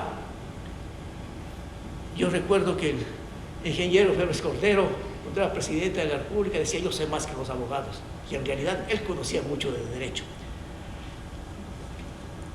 En todo caso, él debía ser informado por sus asesores de la existencia, de la posibilidad de objetar la ejecución de un laudo por violar normas de orden público ecuatoriano.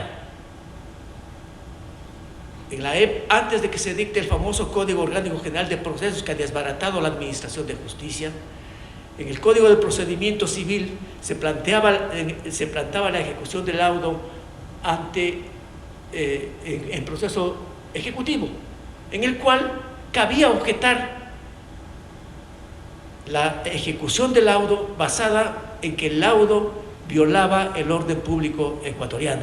O sea, era un proceso ejecutivo en el cual, como es lo racional, pero no es lo es en el Código Orgánico General de Procesos actual, que se discuta si ese laudo puede ser ejecutado o no. Internamente se estableció en el Código Orgánico General de Procesos que los laudos extranjeros debían ser homologados siguiendo el mismo procedimiento que las sentencias extranjeras establecido en los artículos 102 a 106 del Código Orgánico General de Procesos. La función legislativa eliminó de ese procedimiento a los laudos y lo eliminó en una ley que se refería al fomento de las inversiones, y lo ratificó, esto es importantísimo, y lo ratificó en la ley reformatoria del Código Orgánico General de Procesos promulgada el 26 de junio de 1919, cuando en ambas leyes mantuvo la disposición de que para que se ejecute un laudo, este debía ser homologado. Esto es reconocido por jueces ecuatorianos que no violaba el orden público ecuatoriano. Eso es indispensable. Y ahora, ¿cómo se tramita esa homologación al haberse eliminado el proceso establecido en los artículos 102 a 106? La homologación o reconocimiento tiene que hacerse en un proceso de conocimiento. ¿Qué es lo racional? ¿Qué es lo racional? Hoy a la mañana leía una resolución, una sentencia dictada por la Corte de Apelaciones de Lima, en que no solo se buscaba si debía reconocerse un laudo, sino inclusive providencias preventivas dictadas en un arbitraje internacional. Esta norma es muy peligrosa para las empresas ecuatorianas. Supongamos que un árbitro o un tribunal de arbitraje resuelve, investido de estas facultades que le da el reglamento, resuelve que es competente para declarar el divorcio entre una ciudadana ecuatoriana y un ciudadano extranjero. Y en arbitraje se declara el divorcio.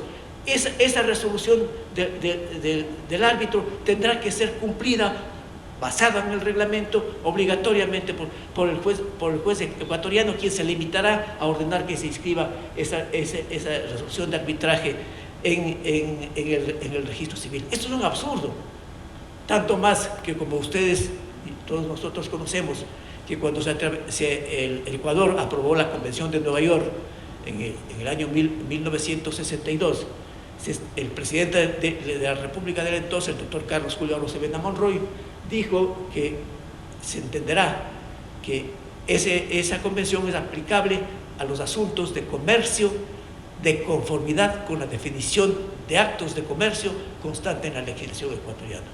Este es un asunto que nos lleva realmente a meditar, porque es muy peligroso para las empresas ecuatorianas el celebrar este momento con contratos de arbitraje internacional, porque sí hay casos, desgraciadamente, en que se dictan laudos que contravienen el orden público ecuatoriano. Eso es lo que quería decirles. No sé si hice bien o hice mal, pero entre el éxito que le auguro con los 84,000 certificaciones que ha obtenido María Sara para los funcionarios públicos, que es un gran avance, y el temor que nos ha presentado, o lo que nos ha presentado Lucía, sobre la angustia de tener para celebrar un contrato de asociación público-privada alrededor de 2 años y medio. ¿Qué pasará cuando esos contratos estén en una situación similar? Disculpen que me haya exaltado un poco, pero así soy. Muchas gracias.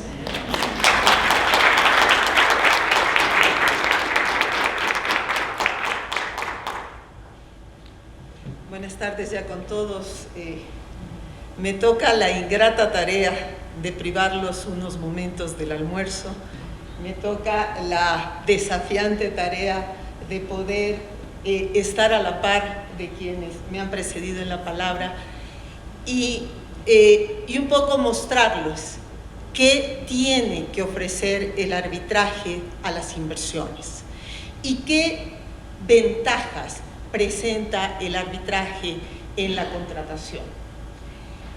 Y vamos a empezar pensando que el arbitraje llegó hace mucho tiempo, y llegó para quedarse, en las relaciones con el Estado. Tan es así, ¿no es cierto? Y voy a un poco a ir hablando desde el punto de vista jurídico, ¿qué es lo que ha pasado con el arbitraje? ¿Cuál es la relación que tiene el Estado con el arbitraje? ¿Cuáles son las posibilidades de sujeción a arbitraje contractual que tiene el Estado? Y finalmente, lo que todos hemos oído, el arbitraje de inversiones. ¿Es posible o no es posible aún? El convenio de CIADI nos abre la posibilidad de volver a arbitraje de inversiones. ¿Cómo funciona esto? Empecemos con lo que se refiere al Estado y el arbitraje. Y obviamente nos tenemos que ir a la Constitución de la República, en donde nos establece al arbitraje como una forma de solución de conflictos reconocida, aceptada por el Estado, que adicionalmente a aquello, ¿no es cierto?, está posibilitada para el arbitraje con el Estado. Y nos hace una reflexión la Constitución. Este arbitraje siempre será en derecho. Y de alguna manera, cuando hablaba con mis estudiantes, les decía, ¿y por qué en derecho? ¿Por qué no en equidad? Si la regla del arbitraje, o al menos la regla histórica del arbitraje, es esa confianza en un tercero al que las dos partes acuden. Tenemos que estar claro que el arbitraje no nace porque existe una ley. El arbitraje nace porque hay dos personas que confían en un tercero y a ese le encomiendan la resolución de un conflicto. ¿Y por qué arbitraje en derecho con el Estado?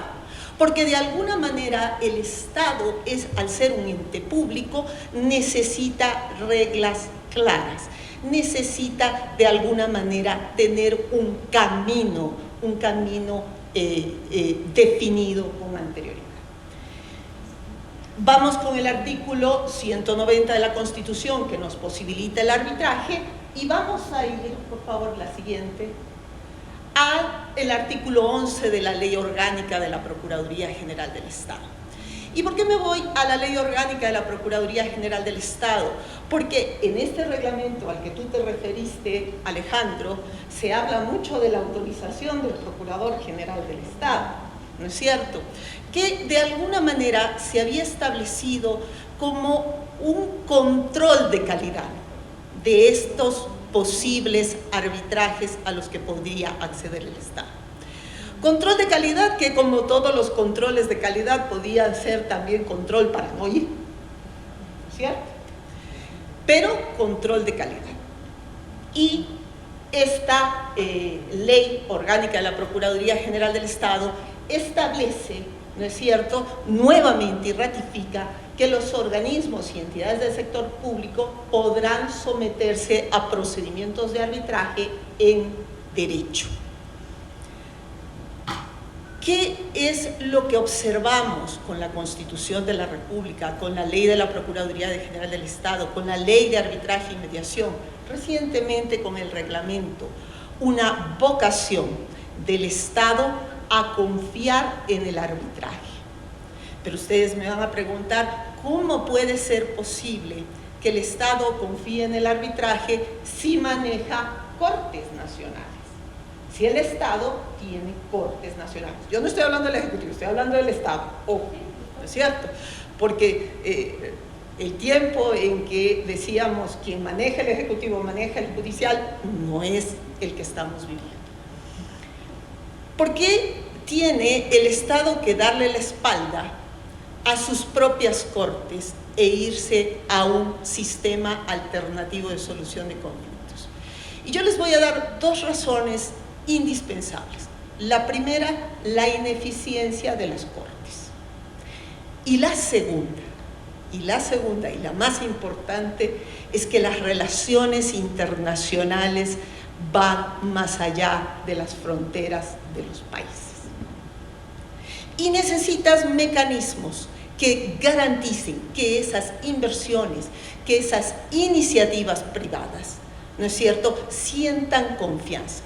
No por las razones que normalmente nos venden, no porque las cortes estén dañadas, porque no te ofrezcan buenas alternativas, porque entonces el arbitraje no podría existir en Reino Unido, no podría existir en Francia, y son donde más tienen su desarrollo, sino porque la inversión privada quiere reglas claras, quiere reglas confiables. Si yo soy ciudadana ecuatoriana y me venden que me puedo ir a Estados Unidos a litigar por un contrato internacional o por una inversión que hago en Estados Unidos en las cortes americanas, no me llama la atención.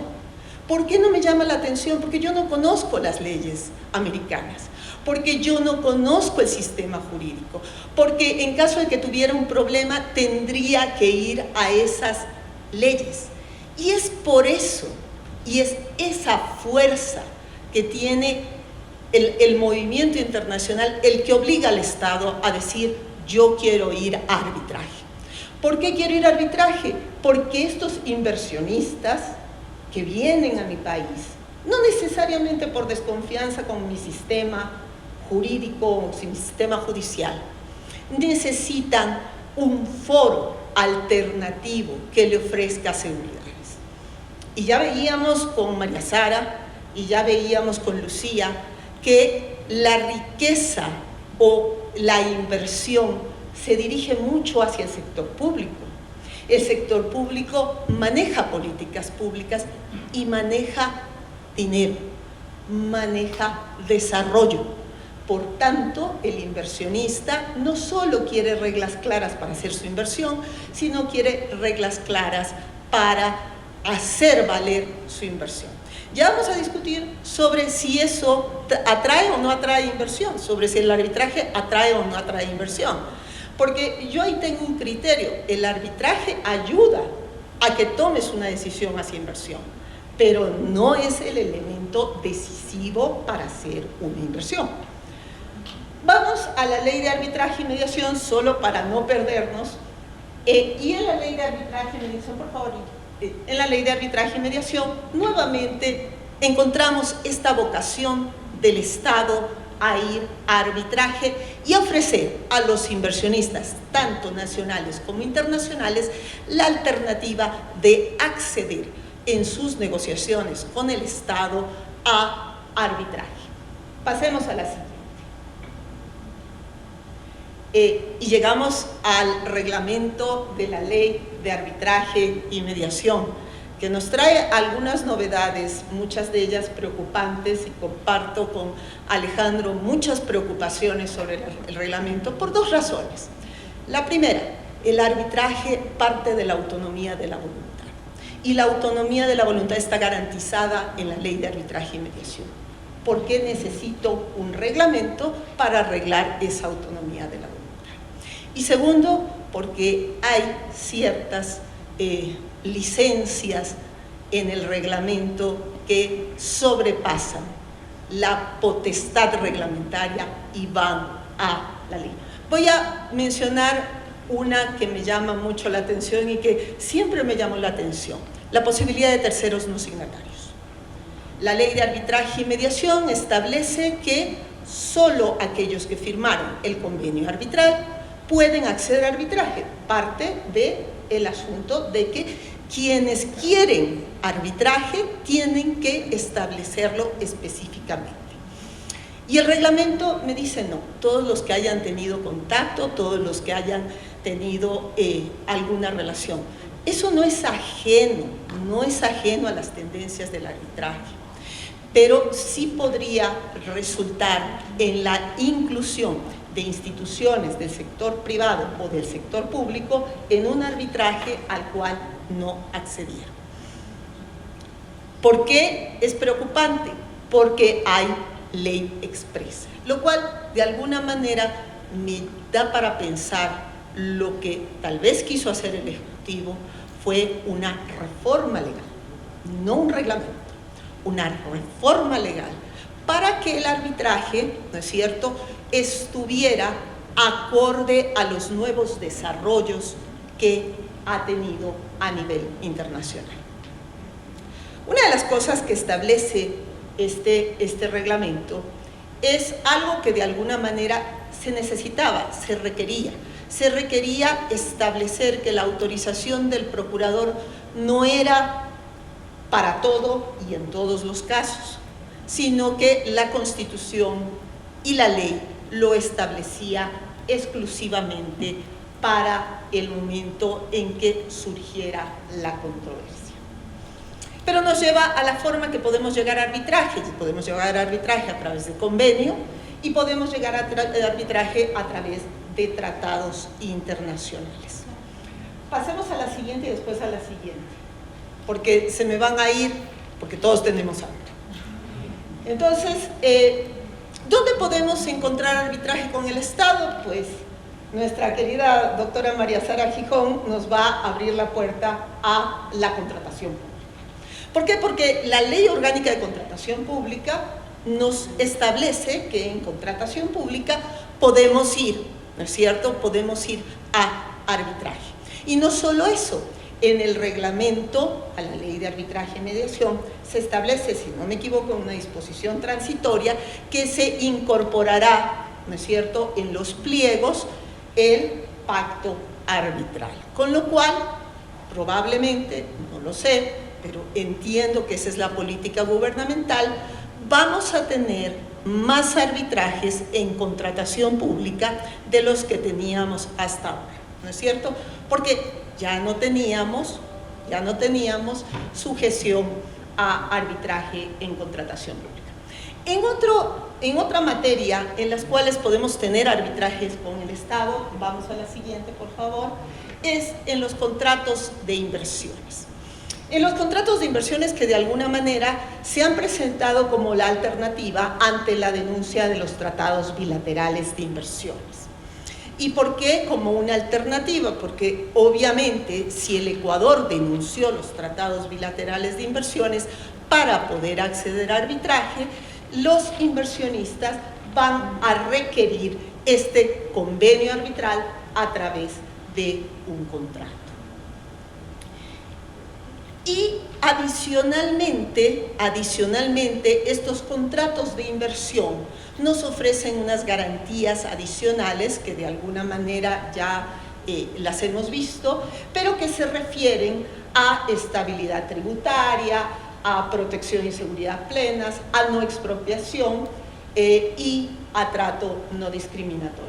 Vamos a la siguiente, por favor. Y después vino la gran novedad, el artículo enumerado a continuación del artículo 16, en el cual se establece que para contratos de inversión que superen los 10 millones de dólares de los Estados Unidos, el Estado deberá pactar arbitraje nacional o internacional. Este deberá que lo he puesto en rojo, ¿no es cierto?, podría estarse asimilando a una oferta formal de arbitraje por parte del Estado en una legislación nacional, de la cual voy a tratar rápidamente cuando lleguemos a arbitraje de inversiones, porque mi tiempo se acaba. La parte interesante de esta normativa es que direcciona el arbitraje con el Estado a 3 centros de arbitraje. El primero, ¿no es cierto?, es a la Corte Permanente de Arbitraje en La Haya, el segundo a la Cámara de Comercio Internacional y el tercero a la CIAC. Y de alguna forma, ¿no es cierto?, está cerrando para que no haya los otros centros. Pensemos que el mundo se vuelca al Asia. Y al volcarse hacia los centros de arbitraje, como son la Cámara de Comercio de Singapur, se tornan mucho más interesantes que, con todo mi cariño hacia los otros centros, porque los he conocido de cerca y sé que son eficientes, podrían establecerse con estos reglamentos. Vamos entonces a la siguiente forma de sujeción a arbitraje que establece el Estado. Y lo vamos a encontrar en lo que nos mencionaba Lucía, las alianzas público-privadas. En las alianzas público-privadas también se establece la posibilidad de ir a arbitraje internacional. Pero como esta es una normativa del tiempo de aquella década, ¿no es cierto?, vamos a hablar de arbitraje regional latinoamericano y ya no hablamos de arbitraje internacional, que tampoco es tan trascendente. Yo realmente me planteo, cuando yo pienso en arbitraje en cualquier lugar del mundo, en donde se comprenda mejor de lo que estamos hablando. Si estamos hablando de una inversión latinoamericana, qué sé yo, ahorita tenemos mucha inversión peruana. Si estamos hablando de inversión peruana, el estar en un estado latinoamericano no me suena extraño, no me suena mal, no me suena ajeno. Pero si estoy, como estaba hablando, de una inversión china, me suena mucho mejor irme a un centro en Asia. O si estoy hablando de una inversión de quienes nos han acogido en este foro, ¿no es cierto?, podríamos estar hablando de la Cámara de Comercio Internacional. La Ley Orgánica de Incentivos para Asociaciones Públicas y Privadas, por su concepción, es una ley que no solo para la inversión te ofrece problemas, sino también para llegar al arbitraje, ¿no es cierto? Porque de alguna manera también nos pone ciertas, podemos ir a la siguiente, por favor, ciertas limitaciones, como son el agotamiento de la vía administrativa y que de alguna manera nos lleva a pensar cuándo agoto esa vía administrativa.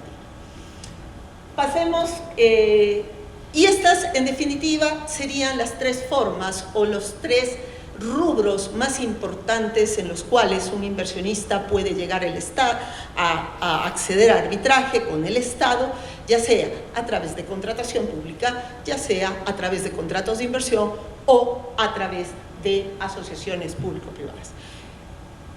Culmino mi presentación, por favor pasemos a la siguiente, hablando del arbitraje de inversiones.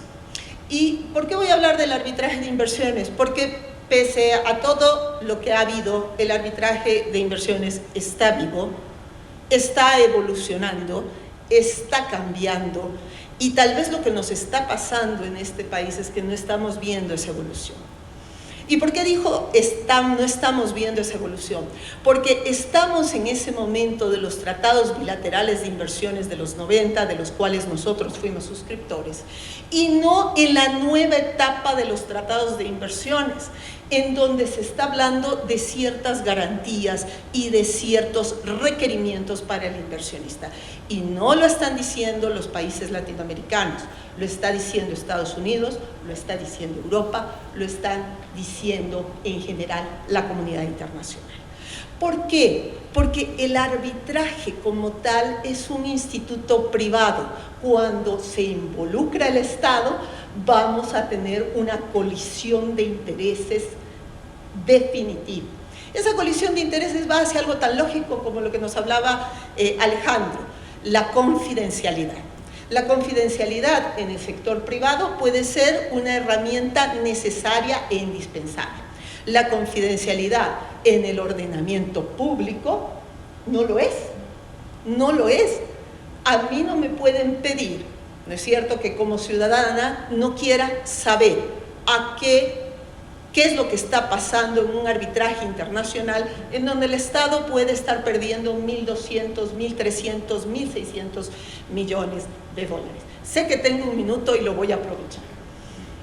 ¿Cómo puedo yo llegar a arbitraje de inversiones? A través de un tratado de inversiones, a través de un acuerdo comercial o a través de una ley nacional. Todos estos instrumentos deben contener una oferta de arbitraje. Y por eso les decía que la reforma al COPSI establece una oferta de arbitraje. Podríamos tener, en mi concepto, un arbitraje de inversiones en función de aquella ley. Vamos a la siguiente, por favor, y solo me faltan 2 láminas para terminar. Todos sabemos que los tratados de inversiones fueron denunciados en mayo de 2017. Muchos de ellos tenían un periodo de vigencia por un año adicional, es decir, 2018, y un periodo de subsistencia de 10 años. Y ustedes me van a preguntar qué es ese periodo de subsistencia. Ese periodo de subsistencia significa que todas las inversiones que se realizaron hasta el 2018, por ejemplo, bajo el tratado con Francia, están protegidas aun cuando se haya denunciado el tratado bilateral. Es decir, si tú hiciste una inversión, ciudadano francés, en el Ecuador en el 2017, tienes acceso a arbitraje de inversiones aun cuando el tratado haya sido denunciado. Y sorpresa, tenemos un tratado que está en vigor aún. Y ese tratado es el tratado con el Reino de España, el cual está vigente hasta 18 de junio de 2022. Y un tratado recién concluido, no ha cumplido ni 3 meses de haber terminado, que es el celebrado con los Países Bajos. Así que si tienen clientes españoles que quieran venir a hacer una inversión y quieran aprovechar el tratado, todavía están a tiempo. Finalmente, y para concluir, solamente quiero un poco señalar qué es esta adhesión al CIADI, qué le trae al Ecuador. Para mí, la adhesión al convenio CIADI es una señal de que el Ecuador quiere estar en el concierto mundial. Pero no es una garantía. ¿Por qué no es una garantía? Porque el convenio CIADI lo que te establece es una forma de manejar el arbitraje con los estados. Y si me preguntan a mí, si a mí como Estado me conviene estar más en convenio CIADI que con convenio de Nueva York y con reglas, qué sé yo, de la UNCITRAL, me conviene más convenio CIADI. ¿Por qué? porque son normas de procedimiento diseñadas para estados, no diseñadas para particulares. Pero no es automático. Si no tienes tratado de protección de inversiones, no vas a CIADI. No vas a CIADI. Puedes ir a CIADI con un contrato utilizando el mecanismo complementario, pero para eso no necesitas ratificar la convención CIADI. Entonces, el convenio CIADI es una manifestación de voluntad del Estado ecuatoriano de que quiero volver a ser actor principal en el concierto mundial, pero no nos lleva automáticamente a CIADI. Si nos abre la posibilidad, por ejemplo, y eso me pareció curioso en este foro, que en el caso de Francia, ¿no es cierto?, teníamos que los inversionistas solo acceden a arbitraje a través de CIADI. Entonces, con nuestra vuelta al CIADI, si tuviéramos un inversionista del 2017, puede irse a un arbitraje de inversiones contra el Estado ecuatoriano nuevamente.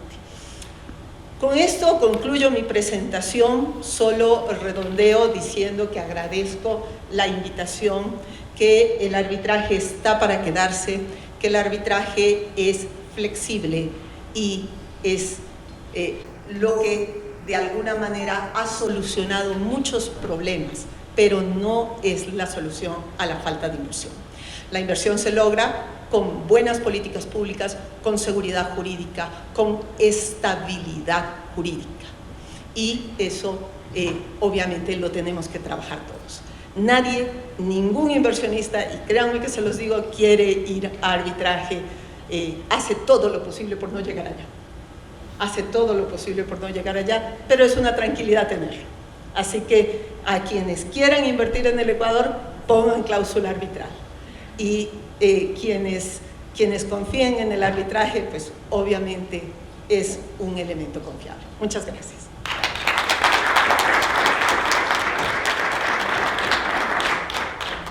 Muchísimas gracias, un montón de cosas. Muchísimas gracias a todas especialmente. Para mí es un gusto además poder compartir con tantas mujeres profesionales y bueno, también con el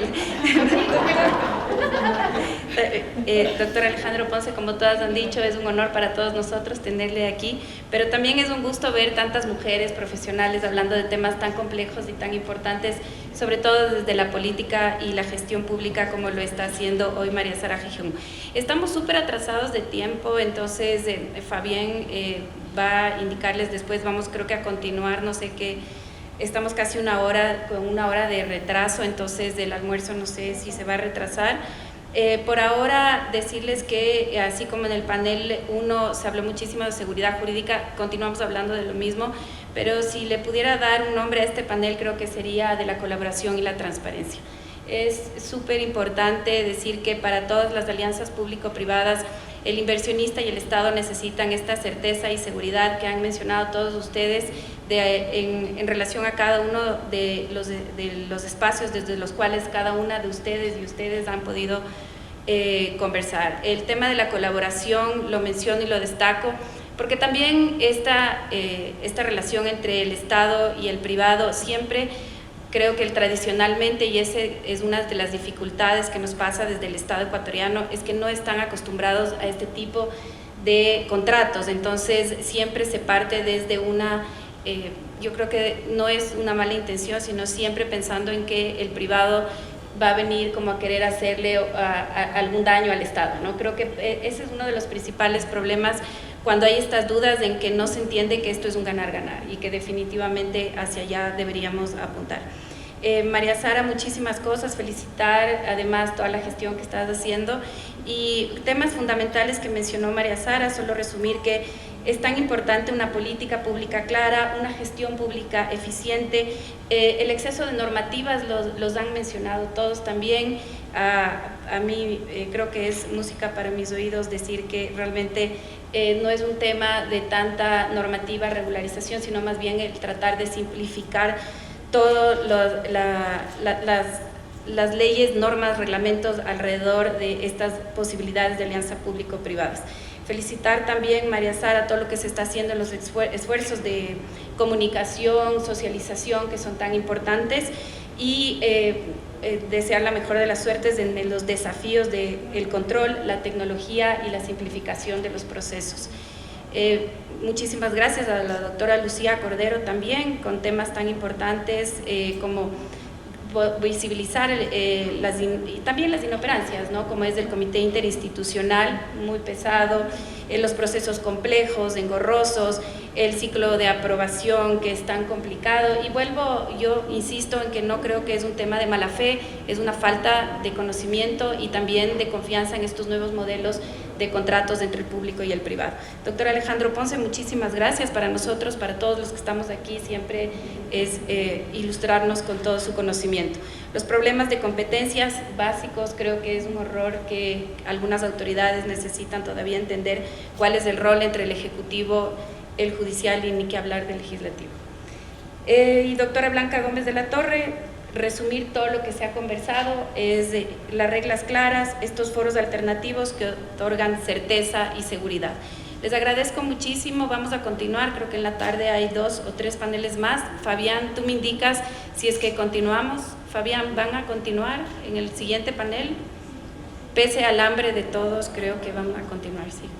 Así que, sí, bueno, les agradecemos, muchísimas gracias, creo que despedirles. La doctora Jaramillo, Gabriela, muchísimas gracias también, por supuesto, es que Gabriela, no, Gaby, gracias a todas por estar aquí, Gabriela igual, no, además creo que fue súper importante la participación, primero Gabriela, que tuviste que salir, pero María Sara se refirió muchísimo a tu intervención como partes fundamentales que están analizando desde el CERCOP para poder mejorar la eficiencia en esta institución pública tan importante. Muchas gracias por haber indicado que hay normativa suficiente. Gracias, gracias a todas, muchísimas gracias.